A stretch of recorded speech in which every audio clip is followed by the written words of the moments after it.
You are listening to the podcast When Life Gives You Lemons, presented by me, Emma Levy.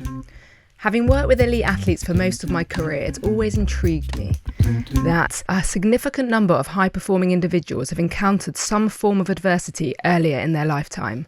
My fascination into this grew when I had my own brush with adversity, when I was diagnosed with breast cancer in May 2020, in the midst of the global pandemic at the age of only 36.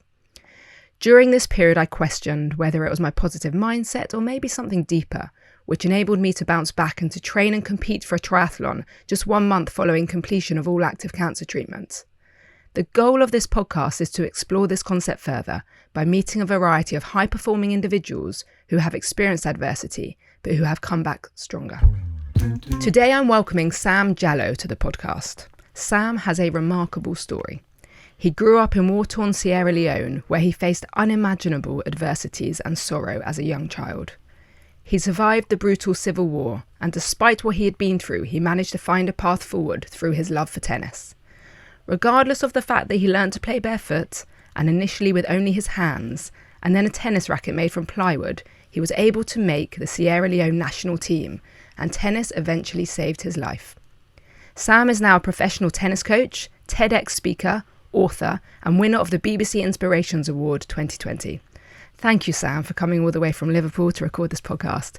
We somehow found each other on LinkedIn, and as soon as I read your story, I knew I wanted to get you on this podcast because you can't hear your story and not feel inspired. But I think we need to start at the beginning. So can you tell us what it was like growing up in Sierra Leone? Well, first of all, thank you, Emma, for having me down here. I absolutely love coming down to London, which is one of my favorite cities in the world, apart from Liverpool. So anyway, yes, growing up in Sierra Leone was really tough because I was one of 11 children, and both my parents, mom and dad, were extremely poor, uneducated, and they couldn't read and write or even write their name to save their own lives. So that's how tough it was. And the area where I was born, Tembetown, which is in the capital city, Freetown, is one of the worst slums in the capital city itself. So this is a place where 99% of the people, they struggle to even make like 50 cents a day. So it was that bad that all the people that I know that we grew up with live on 1 meal a day, and people survive just trying to work in the jungle or, growing up vegetables and stuff like that. Or some people go to the dustbin and all around the town and try to find scrap metal to put together to help to feed their family. So I grew up in this area. Like I said, my mom and dad, they decided to have many, many children, even though they were extremely poor. But there is a concept to this in most poor countries in Africa and some places around the world as well, where poor people tend to have a lot of kids in the hope that one of these kids will go on to be successful. And like my friend in South Africa said, if that one child becomes successful, you become like the black tax, they call it. So that means you got to pay for everybody else in the family. So, but little did I know that life and, my path and my family were preparing me, to be the black tax for the family. As here we say, you become the breadwinner. So, but it was tough. Like I said, 11 children my parents decided to have. And then during that time as well, Sierra Leone had one of the highest mortality rates in the world.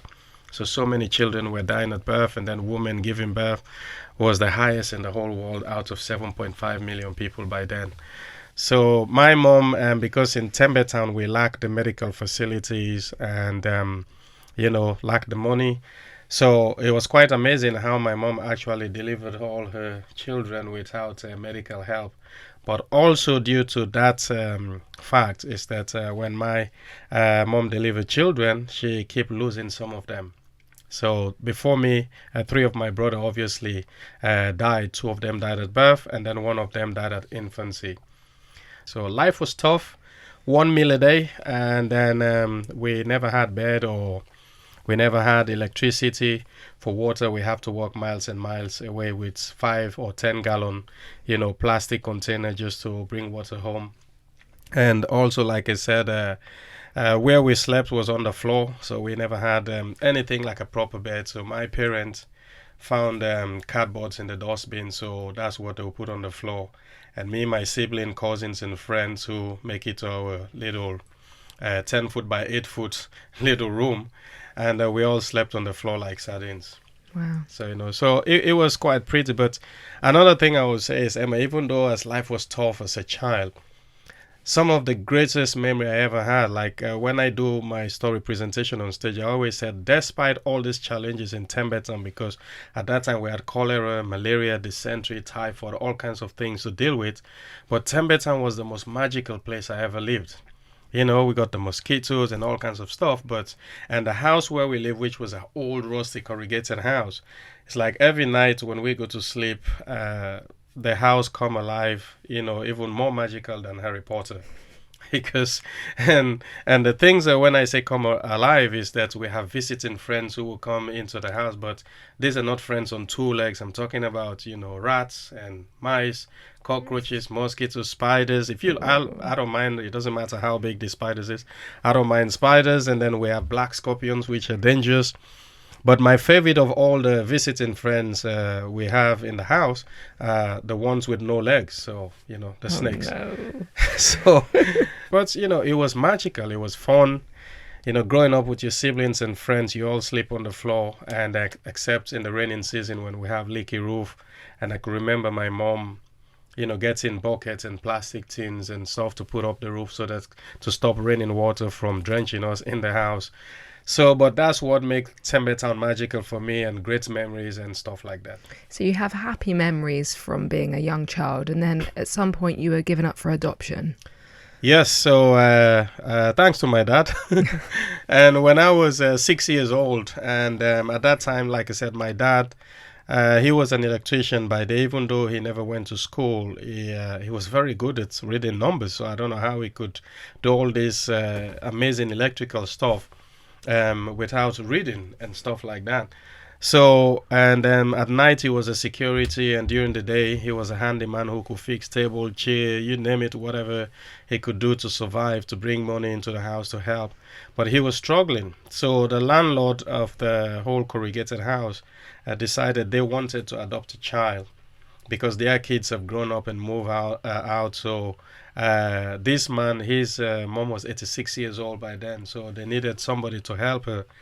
So, and he asked my dad and made an offer to my dad and said, look, Mr. Jalloh, if I can adopt your son, I'll make your house rent 3 times cheaper. And my dad, without even thinking, he go, yeah, you can have him. So here we go. So, do you know why you were chosen and not your other siblings? Because they wanted a boy. At that time, I was the only boy to my dad, and my dad and the landlord, they got on very well. There were other boys around, but I think you can see 4 or 5 different people, but there will be one that maybe catch your imagination or stuff. I don't know. So for whatever reason, I was the chosen one. Which for me, it wasn't a happy moment, because even though, like I said, Tembeton, we were poor, we struggled, but as a community, as a kid, I have all those great memories, playing hide and seek during the moonlight, when the full moon, and running around with your sibling, helping your mom, in the vegetable plants, and this kind of memory was really good. And then I could remember the day when my adopted, dad or uncle came to pick me up. And my mom has put just 1 or 2 of my clothes in a black plastic bag. And then here I was, crying my eyes out, because for the first time, leaving my siblings, my magical house, my magical Tembeton, and going to a new family. So that was also another challenge. And so did you move far away from your family?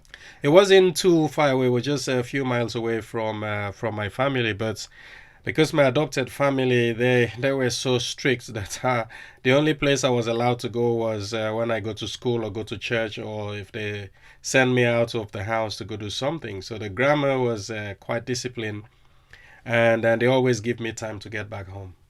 And in that new family, were you happy? Well, yeah. So living with my adopted family, I think, was one of the biggest challenge I ever faced as a child. because these people were extremely strict. So nothing was forgiven. So justice must always prevail. So as a child, obviously, we make a lot of mistakes. And I'm going to say, I think this will be the first podcast I will say that because my kids laugh at this.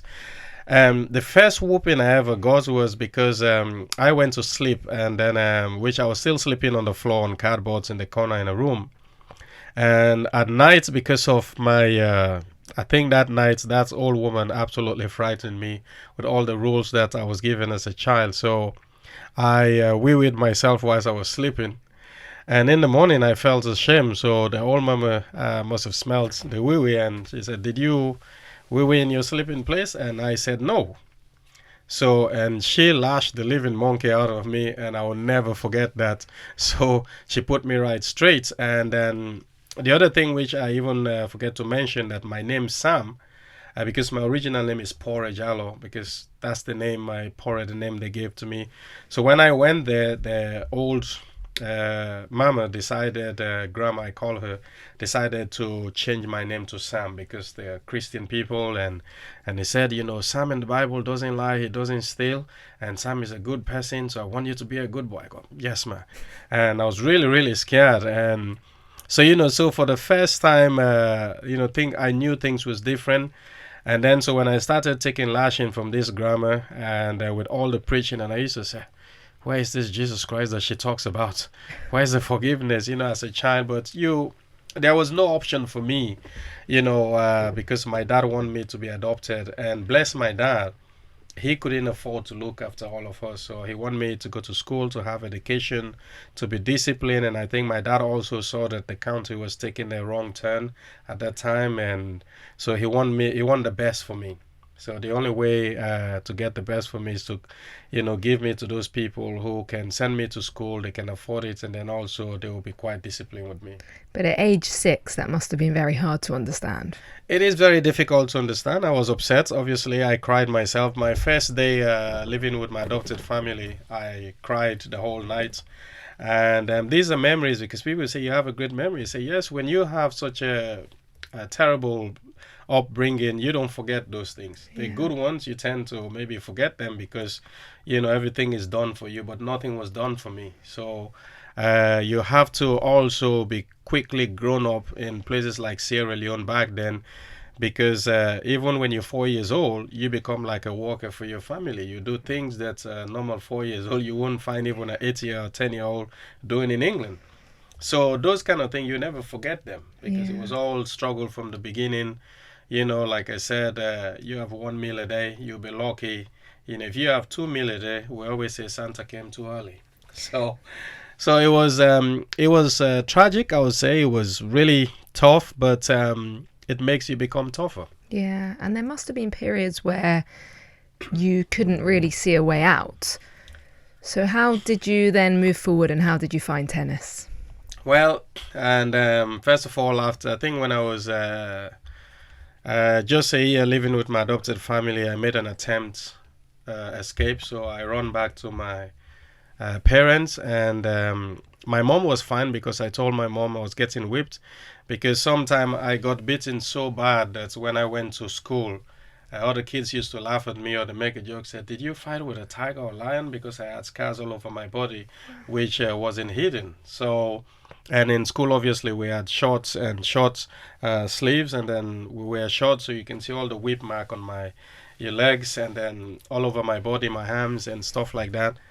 So I made an attempt at escape, went back to my parents. My mom was okay with me, and then, but when my dad came home, he asked me what was I doing home. So I told him, my mom said, I think they punish this kid a lot. I don't think it's right for him to be there.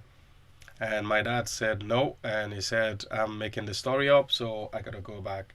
And he gave me a few seconds to leave the house, so I got to run again, crying my eyes out. So now I was in too trouble, because my adopted family have been looking for me. They don't know where I've gone. So when I went home, oh yes, I took I took such a good beating. And then when I was 9 years old, I remember one day the grandma sent me, because Sierra Leone we have a lot of lights out, blackout, and all the time the light would go off. So we use kerosene lamp or candles and stuff. So the grandma sent me to go get a kerosene, a gallon, And she gave me some money and the gallon and said, I want you here in half an hour. So this was about probably about 1.5 mile walk all the way from where we live. And so on my way, I met other kids playing football. So, I love football. As a kid, you want to play. I was always in the compound working and doing stuff. And I completely forgot about grammar and the punishment, whatever. I couldn't give a monkey. So I had a cut toe because I never had shoes. And my toes were bleeding and we played. I enjoyed myself. And then after we finished the football game and then I checked my pocket for the money, I couldn't find it. So now I realize I was in the worst situation ever because I haven't got the kerosene, I haven't got the money, and I'm late. I'm way over an hour late. And grandma has given me strict warning that I have to be back in half an hour. So yeah, it was like, going to your own, they're going to put you in hell. So I have to walk home half a mile, crying my eyes off before I got there. So, well, let me just get home. I enjoy the football, but let me just go and get this done with. So I think that was one of the worst beating I ever received from them. And then after that, I decided, you know what, and I'm going to leave this place. So unfortunately, one of my dad brother died. And then I went for the funeral and then never came back. And you were only 9 years old? I was 9, yeah.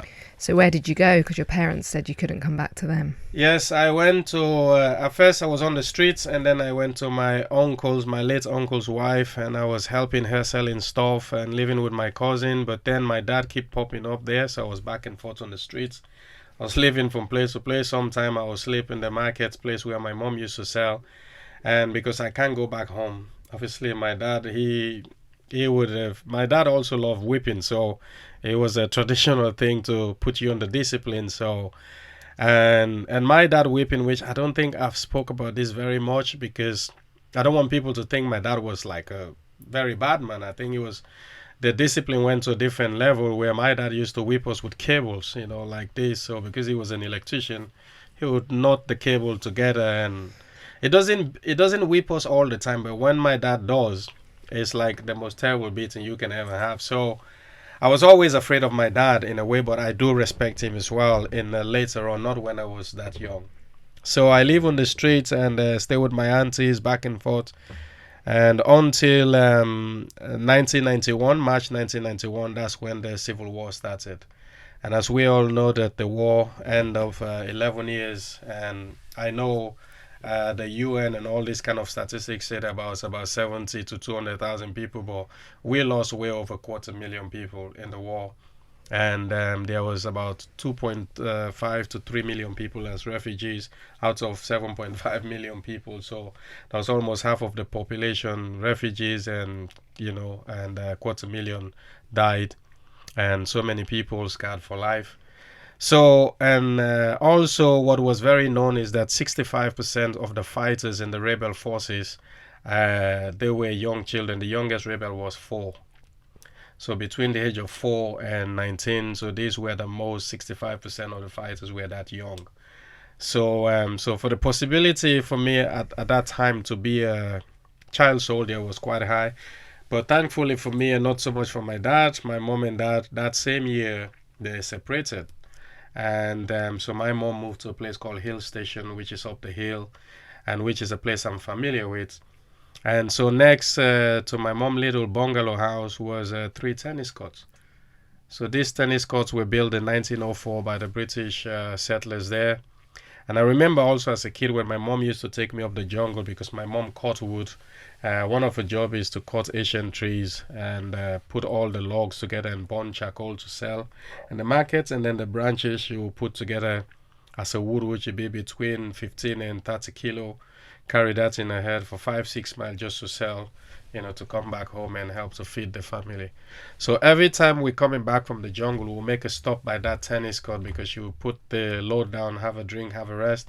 And I used to wander just on the fence and looking at all these beautiful people playing tennis in their beautiful fancy dress and lovely tennis rackets. But I think what was very certain at that time was it was only mainly white people who were playing. So I used to think to myself, well, I think this is only for rich white people, this kind of sport, because that's all I saw as a little kid.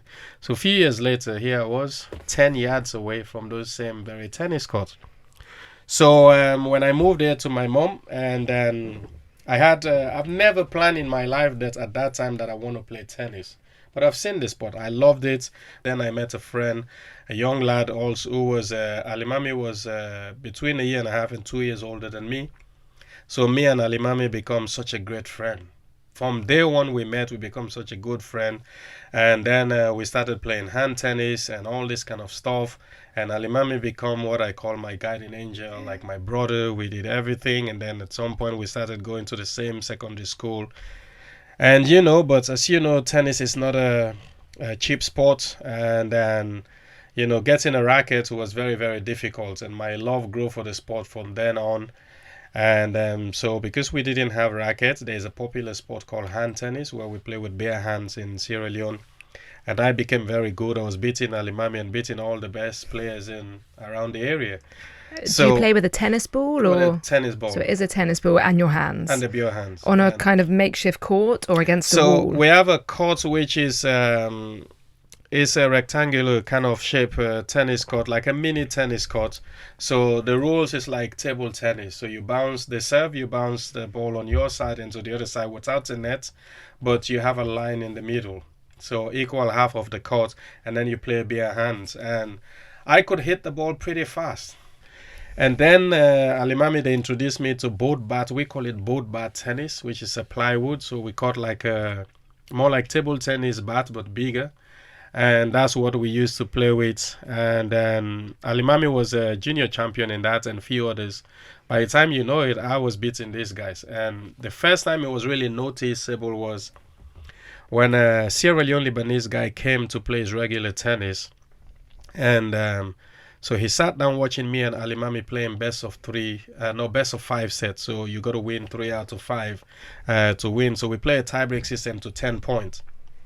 So at that same day, it was probably 36, 38 degrees. So it was quite hot. It's a concrete floor and we're both playing barefoot. And I got 3 of my nails hanging off. We were that competitive and I wanted to beat Alimami. And I couldn't give a monkey about my toe. I couldn't care whether my toe was actually falling off. That would not even bother me. All that bothers me is I want to beat my friend so badly just to prove that, I can play tennis. And this Lebanese guy saw this, and I remember him after I beat Alimami 3-2, and he said to me, boy, if anybody could put a racket in your hand, you will be a national champion. So those words and things become like also a motivation, to me. So this guy, whenever he comes to play his tennis, he will take his racket and give it to me, and he will hit with me for a few, maybe half an hour before the others member will turn up. So, but from day one, since I started having a racket, everybody can see that my hand-eye coordination and things for tennis was really good. But also what I want to stress out to say again, the sole reason what made me wanted to play tennis was just a year after being with my mom. I overheard one of the kids was saying to me, PJ, they call me at home for Pora Jalloh. Some people call me SPJ, Samuel Pora Jalloh. So, say, PJ, the kids who have gone to Nigeria and Togo, they're coming back, tomorrow, and they go to play international tournament. But I didn't realize that the young kid at 12 years old could travel to go play. I said, really? He said, yeah. He said, not only that, they gave them $250 for allowance. Oh, Emma, you would have thought this is like the most valuable news I've ever had in my life as a child. So then this is where the obsession of me becoming a tennis player actually starts. And he said, they give them national tracksuit. I go, national tracksuit? In fact, I even won the tracksuit more than anything because I want to represent my country in this. Everything sounds good. They give them shoes and clothes. And then I become very obsessed because I figure out that $250 will help to sustain my family for half a year. And the rest I can pay my school fees, and then my mom, I'll help her not to go to the jungle because it's quite a lot of money by then for somebody as poor as myself. So, so I was very obsessed to the point where I think my mom thought something was wrong with me But but then I remember going to see my dad, and I said to my dad just to ask for his own moral support, not because my dad didn't have money. So I said to him, Dad, because it was years after I left, so he realized now I wasn't staying with them. I was growing older now. I still love my dad to this day. In fact, I know my dad passed away, but I've loved my dad ever since. So I said, Dad, I've seen this sport that I want to do, tennis, and I want to be a tennis champion. And my dad advice to me was, son, if I ever see you touch this rich white man sport, I'm going to cut all your fingers. And this is the threats my dad gave to me. So to myself, I thought, this old man is so crazy. Well, thankfully, I'm living with my mom, so you won't be cutting any of my fingers. So I'm off. So at this point, you're playing on the tennis court, yeah, but you're still barefoot. Barefoot. Yeah, I was playing barefoot. And then Alimami was really good. He was already an established junior player. And so I think what was really good is that I've seen something. I have ambition, I have love and passion, but also I have someone like a brother who was good enough to drive me crazy because he was so good and I want to be better than him. So that helped so much with my improvement. And then there was a big wall on the other side of the court number 3, which is I think about 16 foot high, the wall. So that wall becomes like my PlayStation. Nowadays, the kids with mobile phone and all these computers. So that was my PlayStation. If I'm not in school on the weekend or doing any other things, even if it's 10 hours, I'll be on that wall. I wouldn't even feel tired. I will hit, and then when Almami come, we'll play again, and stuff like that. So, but with the reality that we didn't have all this kind of equipment, but we managed. And then the only way to get that $250 and get to the national team is you have to play the nationals. And the nationals are held maybe twice a year or once a year, pending, because at that time, obviously, the war was still on. So, and then in 1995, I was 13 years old, and I decided, okay, I was good enough now, and I'll play one of the nationals. So if you get to the final, which is on the 12, 14, 16, or 18, I was playing on the 14 because I was more than 12 years old. So the 2 finalists automatically qualify for each category. So all you need to do is to get to the finals. And then I remember playing in the quarterfinals, and all of a sudden I was playing barefoot, 36 degree, sometimes 40 degree heat because it gets really hot in Sierra Leone during March and April. And whilst I was playing the quarterfinal, there was a guy who stood outside, a white guy. He was American. The reason why he was watching me because I was playing barefoot. So he couldn't believe that, somebody's playing under this heat, barefoot. And on a hard surface, it's concrete. Surface, yeah. So anyway, by the time I finished the quarterfinal, which I won, he has disappeared. He's left. And so the national coach he was talking to said to me, he said, PJ, he said, you see the guy I was talking to? He said, yeah. He said, he told me he's going to bring you a gift tomorrow. So anyway, I didn't think any much about it. So the following day, I came back for the semi-final, the most important match of my life. All I need to do was to win that match. I was confident, went into the match playing against the number 2 junior player in the country by then, who was really good. He's played international tournament. And we've trained a lot together. So I knew him, I knew his game, but he knew me as well. And he was quite confident. And he's come back from international tournament, so he was good. And then, so this guy turned up with a brand new pairs of shoes. I said, wow, that was amazing. But I was kind of not sure about the shoe thing. But then put them on, went on court, and here I was running left, right. And then after a few games, I realized that this was a mistake.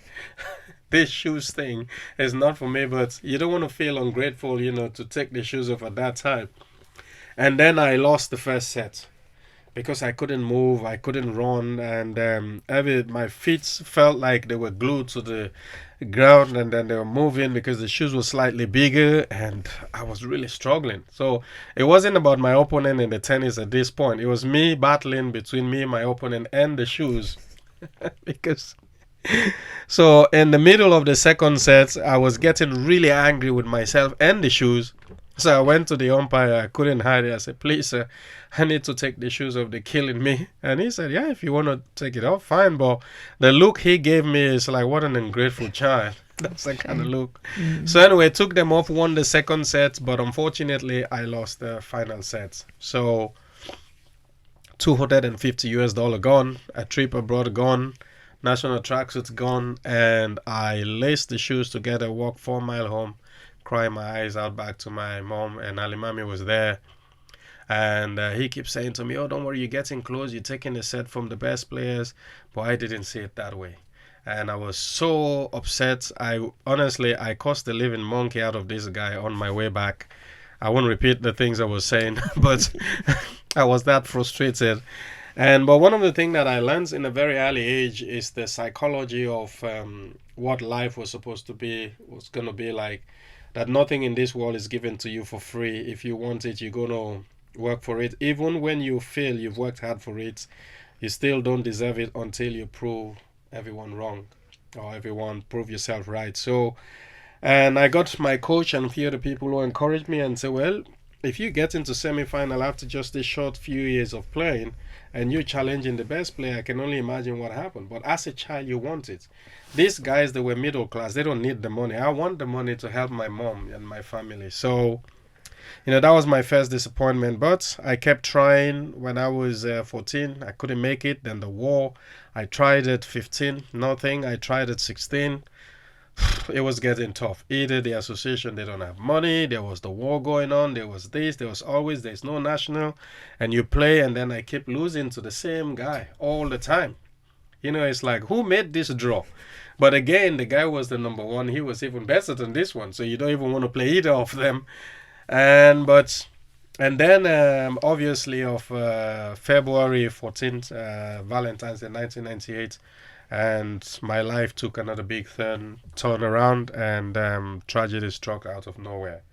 So that morning, what happened was I was sleeping, and then Alimami ran into the house and slapped me on the shoulder and was tapping me. Go, PJ, Sam, come on, you gotta wake up and we gotta leave. So I wake from my own dream while sleeping, and all I could hear was the heavy missile that was passing through the roof, and you can hear, and then a big bang on the other side. And me and Alimami woke up. We run down onto the tennis court. So we there, whilst all this commotion is going on, military jet flying, dropping bombs on carrier, we're up in the mountain, so you can see everything that was going on. As young kids, we think we were invisible. Me in general, I thought bullet would never hit me and stuff like this. So we stood there wondering, where do we go? And then Alimami stood like this. I was in front of him. And then one of our other friend called Farrell, I've not seen him for, I don't know, many, many years. So Farrell run and said, PJ, come and see the bomb explosion on the other side. So I took a few steps away from Alimami, just got here, and then I just had AK-47 behind me. So when I turn around, Alimami has been shot, from a very, very close range, and so many bullets through his chest. So, seeing somebody who I regarded as my angel, my brother, my best friend, the best thing that God ever gave me apart from my kids was Alimami. And seeing my friend falling down and run up to him, and I was screaming, I was on my knees, and his blood was just everywhere. And watching him took his last breath was probably to this day the most traumatic thing I've ever seen. Somebody who you've loved, who love you, care about you. There was no animosity. He wanted me to be the best player, even though he was better. And he did everything. When I go to school, when people are mocking me, he will jump in and say, hey, stop it, and things like that. So he was like my real brother.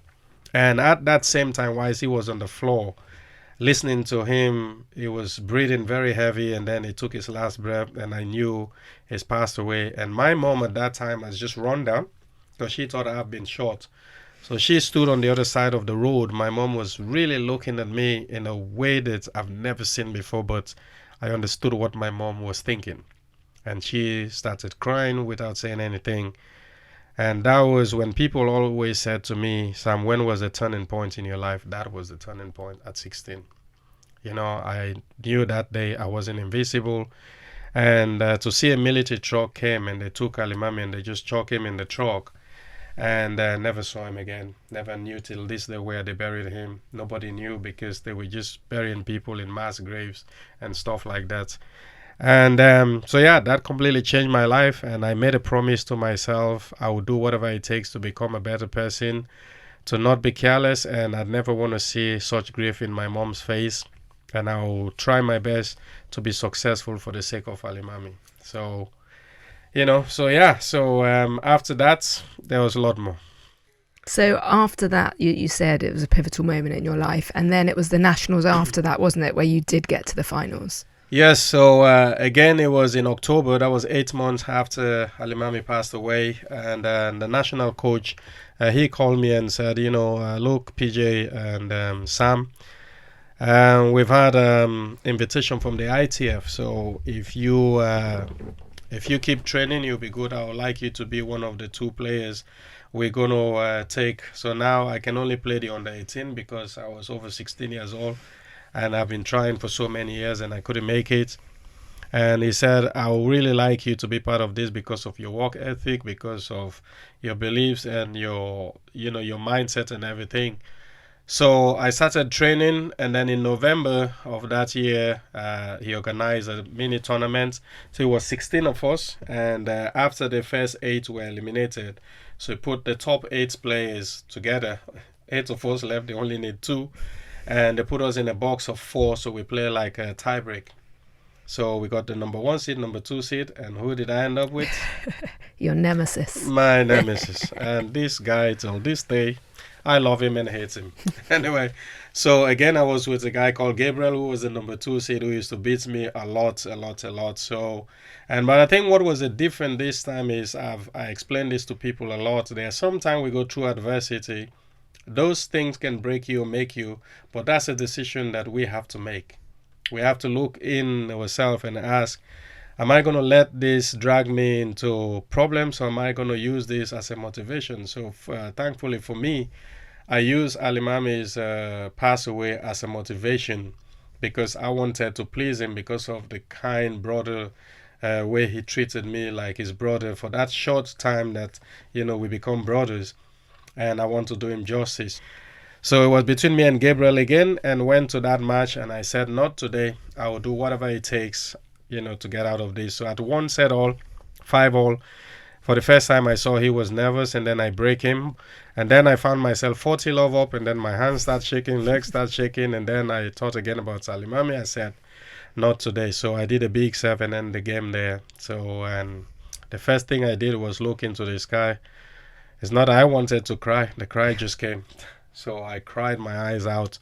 And even Gabriel was kind of upset with himself, but he was quite happy for me because he gave me a wink and then he wished me good luck and stuff like that. And the coach was happy. Everybody was cheering so loud because people knew exactly how much struggle I've been through and how desperate I wanted to play. So that was that kind of thing. And then finally, after 7 years, you made the national team. Made the national team. So how do you think you were able to adopt that mindset? So like you said, when you go through adversity and you can choose either to, get stronger or the opposite. How do you think you were able to control that? Because one thing is my mom. And my parents were poor. They were uneducated in that way. Maybe I don't want to use the word uneducated. They never been to a normal school, but they weren't silly. So the discipline, but also for me as a child, I wanted to please my mom. I wanted to do things for my mom, even my dad. So when Alimami passed away, and what I saw from my mom, I decided from then on, I want to be the man to look after my mom and my dad at the same time. So so that kind of helped me to think more positive than negative. That look on my mom's face and the last breath I had from Alimami kept me in a way to say, okay, to do these people justice, I'll do myself justice by being good, by being a good person, by make sure that I have a good education. And mind you, I was paying my school fee from the age of 11 years old. I was paying my own school fee, And then you left Sierra Leone and you went to compete in the nationals. And whilst you were gone, the war took a turn for the worse, didn't it? So how was that? Was that quite a bittersweet moment? So when I left Sierra Leone, I went to Ghana for the first time. I played my first ever international tournament, and I won my first match 12-0 against a kid from Niger, which I will never forget that. And then lost to the number 3 seed, Tamba Samasa, who was a really established player from Mali. And then we went on to Togo, and then whilst we're in Togo, that's when the biggest attack happened, in the capital city, known as January 6th. So that's a national holiday now in Sierra Leone. So within a week, they killed over 12,000 people. So the rebels and the soldiers, they regroup, and then they came back after ECOMOG kicked them out, and they launched a very serious attack. And at that time, I didn't have communication with my mom or my dad or any of my family members, so I didn't know whether they were alive or not. All we saw on TV was the whole city was upside down and what was going on. So yeah, and then we end up in Nigeria, and then once we finished in Nigeria, we couldn't go back to Sierra Leone, so we were in Ghana for almost 3 months as refugees and trained back at the National Sports College. So when I went home, nobody was speaking, nobody was on the road. All you see is bombshell, bullet shell. You could smell all the things, people who have been died and rotting and all this kind of stuff, vultures just cycling all over the place, and my heart was going, I just hope all my family members are alive. So when I went, thankfully, my mom, my sister, everybody was alive. I even laughed before I cried because they've all lost so much weight. Everybody's head was big. And it's funny how you go through all this adversity and we just laugh about it. Instead of crying, we actually make jokes. Say, goodness me, your head has gone bigger than I remember. And yeah, so thankfully I had some money with me, and that helped to sustain my family. And then after that, I left. I got a scholarship to go to Ghana and study. I was there for a few years and left Ghana and then moved to Gambia, and that's where I met my kid's mom. And then we got married in the Gambia, and then after that I moved to England in 2004. Then 2007 I played my final international tournament at the 9th All African Games. Wow. So I was actually honored by my nation, and as a surprise, they told me that because it's your last tournament, we want you to be the flag bearer for Sierra Leone. Wow. So I could remember the day for the open ceremony. We've lined up, and the Sierra Leone contingent didn't turn up because they missed their flight, but I was there with the others, and my vice tennis president, and me with the flag, and with all these thousands of all the best athletes in Africa. Now, Africa got over 1.4 billion people and 54 nations. And we were in Algeria, North Africa, in Algiers.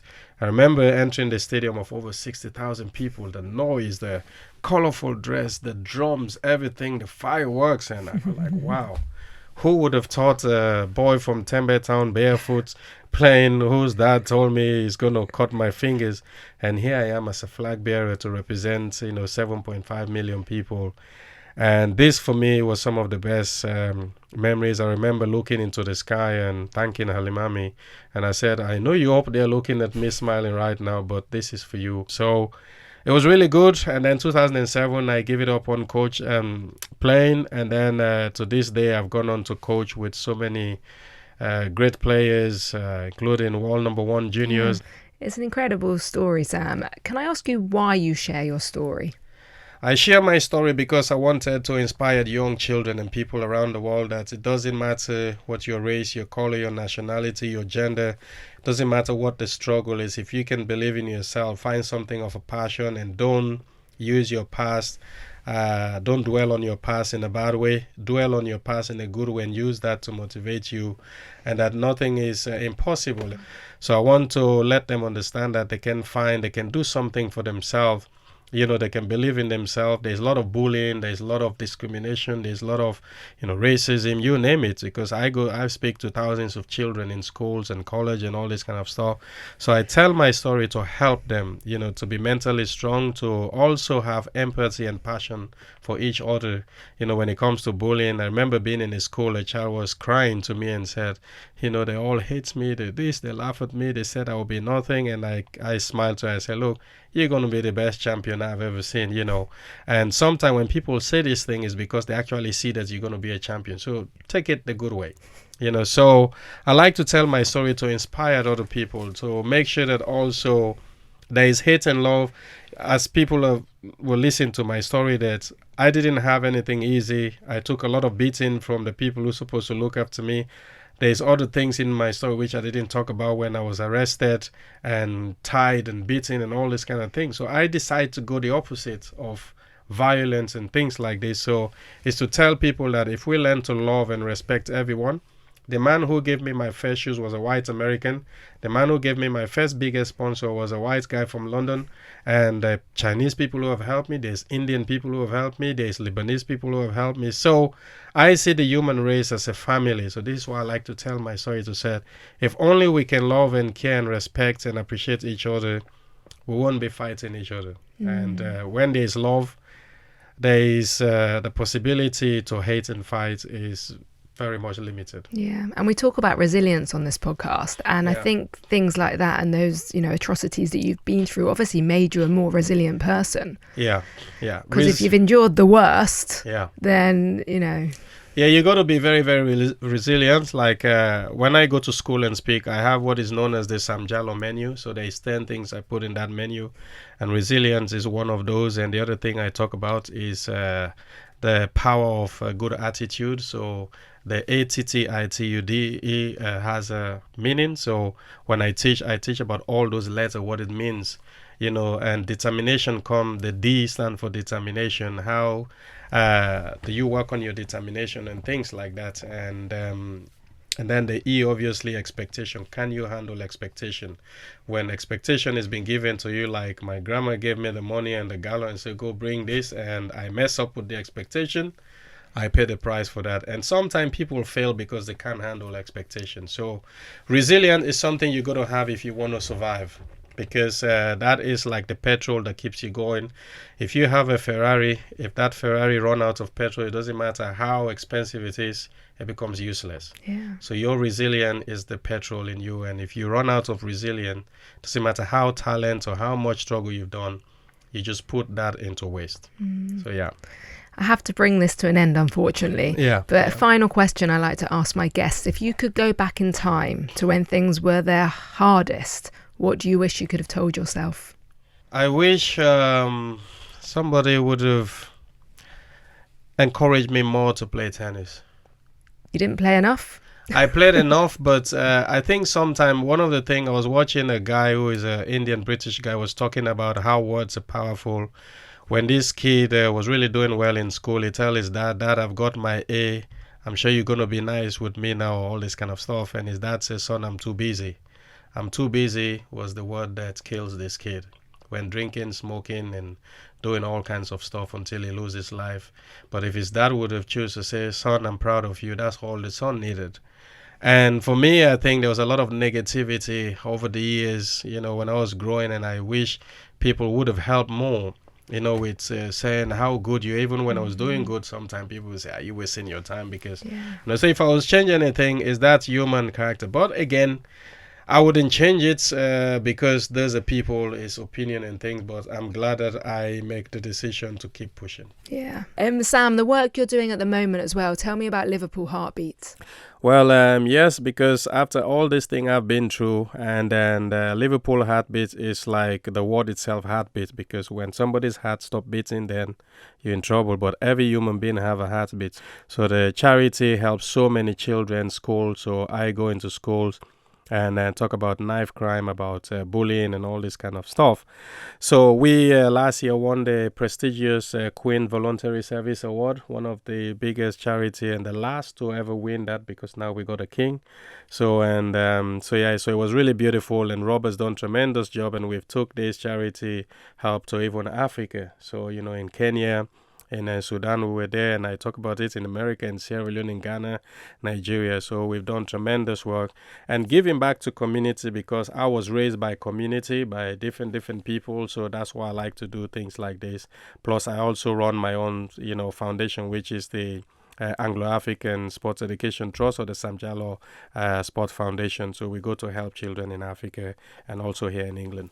Brilliant. Thank you. Thank you so much, Sam, for coming on the podcast today. Your story is utterly inspirational. Yeah. Please continue to share it, to demonstrate to people that even despite these absolute struggles, pain, adversities, it is possible to move forward and to achieve your dreams. So thank you. Thank you so much. No life is endured without going through adversity. So as long as you appreciate your life, because it's the greatest gift we have, and you're one of the luckiest people on the planet to experience this life itself. itself.